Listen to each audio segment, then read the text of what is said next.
London, 1888. An unidentified serial killer is wreaking havoc on the East End of London. He would later become known as Jack the Ripper, or the Whitechapel Murderer, or Leather Apron.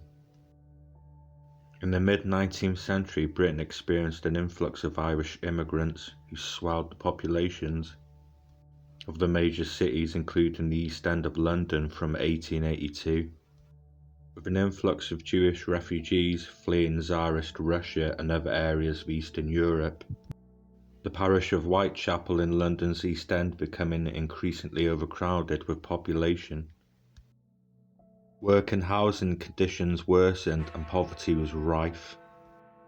55% of children born in the East End died before they were 5 years old. Robbery and violence and alcohol dependency were commonplace. And the endemic poverty drove many women to prostitution to survive on a daily basis. In 1888, there were approximately 62 brothels and approximately 1,200 women working as prostitutes in Whitechapel.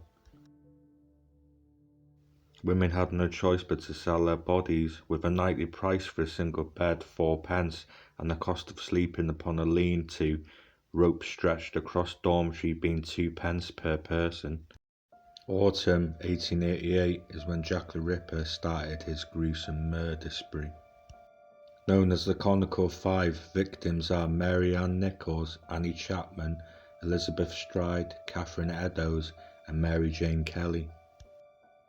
The body of Mary Ann Nichols was discovered at around 3:40 a.m. on Friday the 31st of August 1888 in Bucks Row. In Whitechapel, Nichols had last been seen alive approximately 1 hour before the discovery of her body by Mrs. Emily Holland. Her throat was severed by 2 deep cuts. Her vagina had been stabbed twice and the lower part of her abdomen was partly ripped open by a deep jagged wound causing her bowels to protrude. 1 week later, on Saturday the 8th of September 1888, the body of Annie Chapman was discovered at approximately 6 a.m.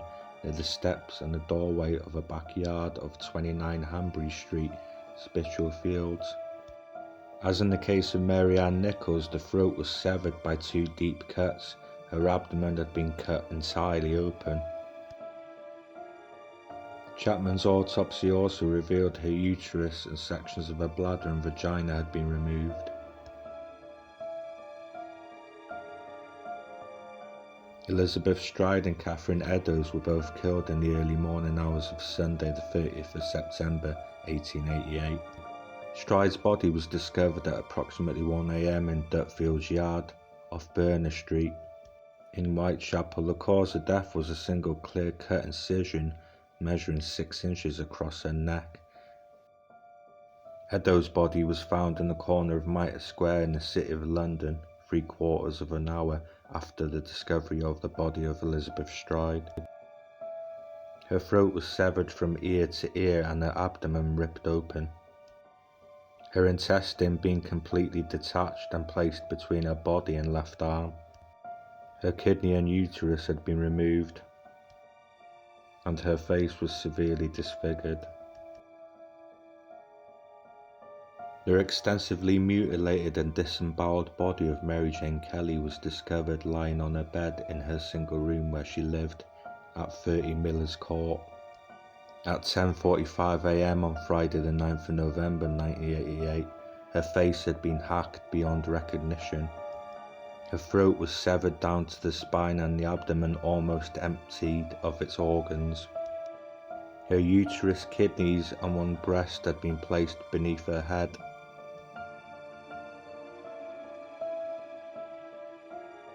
Each of the Conical Five murders were at night, on close to the weekend, either at the end of the month or a week.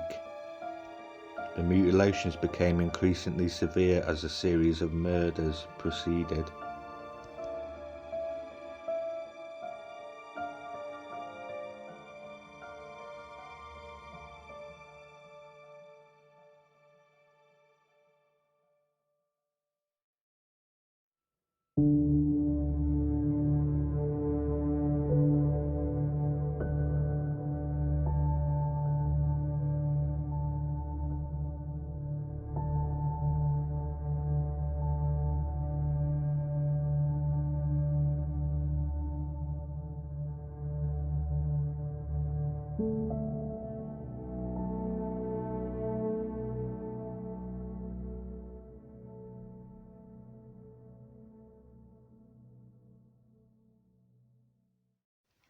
The investigation was initially conducted by the Metropolitan Police at Whitechapel, but then it was passed to the CID, headed by Detective Inspector Edmund Reed.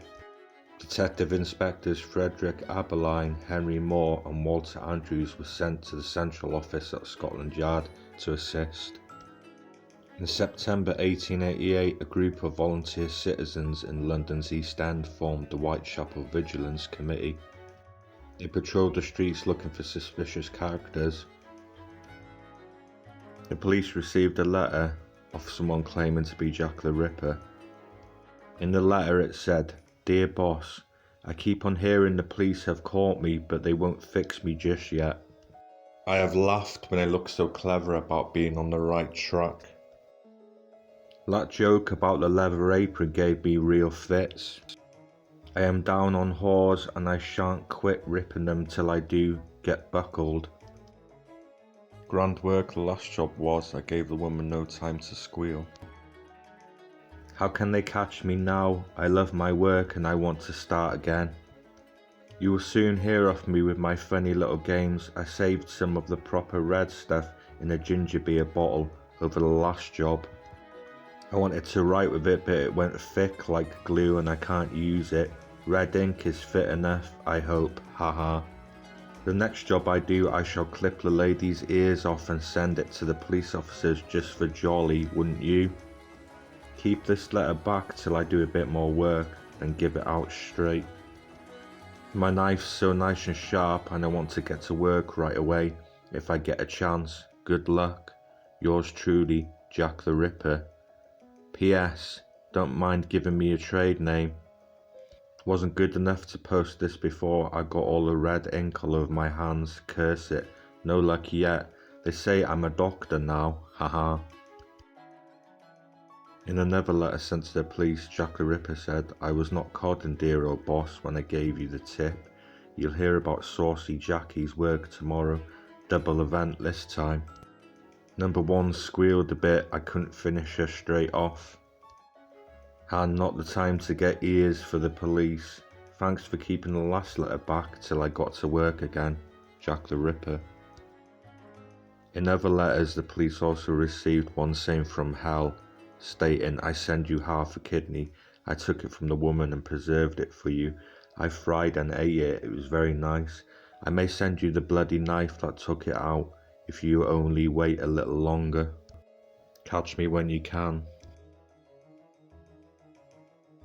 On the 6th of October 1888, the local newspaper received a letter of Jack the Ripper. "You lo yourself very clever, I reckon, when you informed the police, but you made a mistake. If you lo, I didn't see you, now I known you know me. And I see your little game and I mean to finish you and send you your ears to your wife.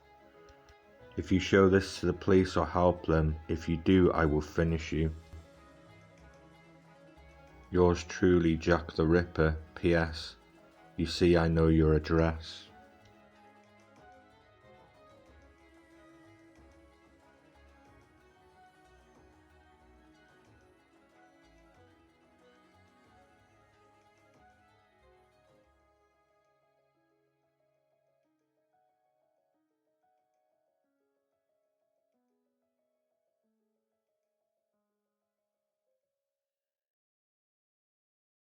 Aaron Kosminski was born in 1864 and he died in 1919.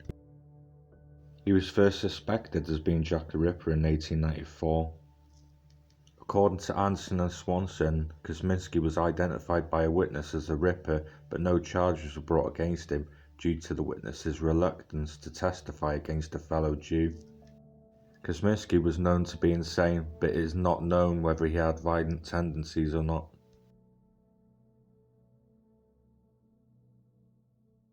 Walter Sickert was also a suspect. He was born on the 31st of May 1860. He was a German-born British painter and printmaker who was a member of the Camden Town Group.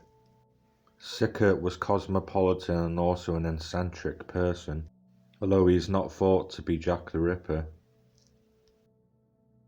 Prince Albert Victor Christian Edward, known as Eddie to his friend, is one of the most famous suspects in the Jack the Ripper case.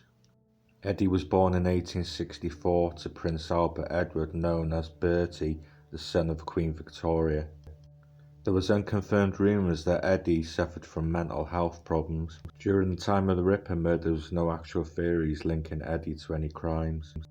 It would not be until 1962 when the first theory regarding Eddie's involvement in the murders became known. At the time, Eddie had syphilis and was going insane, and frequented Whitechapel on weekends and evenings.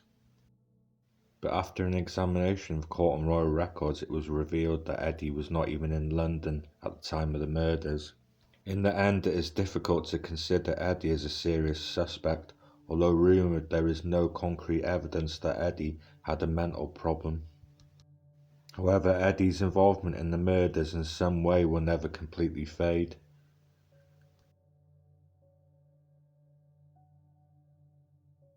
There was a total of 11 suspects in the Jack the Ripper case, but no one was brought to justice. Theories also that it may have been a woman carrying out the murders, but this hasn't been backed up. Jack the Ripper will go down in history as one of the most notorious serial killers that was never apprehended.